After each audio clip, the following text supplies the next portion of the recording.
இப்போ நம்ம என்ன பார்க்க போகிறோம் அப்படின்னா பயோடேட்டா ஃபார்ம் எக்ஸலில் பயோடேட்டா ஃபார்மில் ஒரு ஒரு ஒரு சின்ன பாட்டு அந்த பயோடேட்டா ஃபார்முக்கு ஃபஸ்ட் டைப் பண்ணுறதுக்கு இந்த காலத்தை அட்ஜஸ்ட் பண்ணிக்கிறேன். கொஞ்சம் ஸ்பேஸ்லாம் வேணும் இல்லையா, அதுக்காக வேண்டி அட்ஜஸ்ட் பண்ணிக்கிறேன்.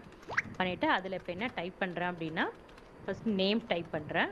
அடுத்தது ஒரு பயோடேட்டானா அதுக்கு நம்மளுடைய பர்டிகுலர்ஸ் கொடுக்கணும் இல்லையா, அதுக்கு என்னென்ன பர்டிகுலர்ஸ் தேவையோ அதை டைப் பண்ணிக்க போகிறோம். இப்போ நம்ம ஃபஸ்ட்டு நேம் டைப் பண்ணுறோம்.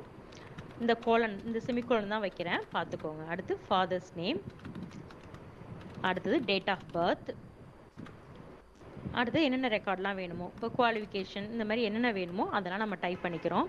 இப்போ இந்த செமிகோலன் வைக்கிறப்ப பார்த்தீங்க அப்படின்னா ஸ்பேஸ் தட்டி தான் நம்ம கொண்டு போகிற மாதிரி இருக்கும். இப்போ அந்த ஸ்பேஸ் தட்டி நம்ம கொண்டு போனோம் அப்படின்னா அந்த காலத்துடைய எண்டுக்கு பார்த்தீங்கன்னா ஈக்குவலாக வராது.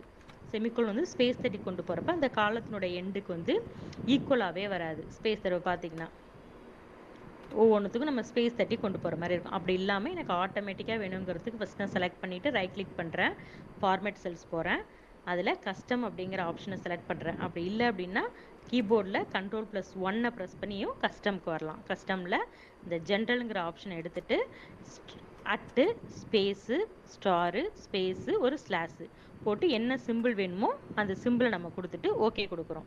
இப்போ இது பார்த்தீங்கன்னா இந்த காலத்தினுடைய எண்டில் அந்த செமிகோலன் நமக்கு வந்துடும். பார்க்குறப்ப பார்த்தீங்கன்னா ஈக்குவலாக தெரியும். இப்போ அடுத்த காலத்துக்கு நம்ம செமிகோலன் வைக்கணும்னு அவசியம் இல்லை, அதுவே ஆட்டோமேட்டிக்காக நம்ம டைப் பண்ண வந்துக்கிட்டே இருக்கும். இதில் என்னென்னா நம்ம எவ்வளோ தூரம் செலக்ட் பண்ணியிருக்கோமோ, எவ்வளோ தூரம் செலக்ட் பண்ணிட்டு பண்ணமோ அது வரைக்கும் மட்டும்தான் வரும். நான் எவ்வளோ தூரம் செலக்ட் பண்ணணும் அது வரைக்கும். இப்போ இதில் இந்த பயோடேட்டாக்கு நேராக ஈக்குவலாக கொடுத்துக்கிறேன். டைப் பண்ணுறப்ப பார்த்தீங்கன்னா நீட்டாக இருக்கும். அந்த செமிகோலன் அப்படிங்கிறது வச்சு டைப் பண்ணோம் அப்படின்னா நீட்டாக இருக்கும் நமக்கு.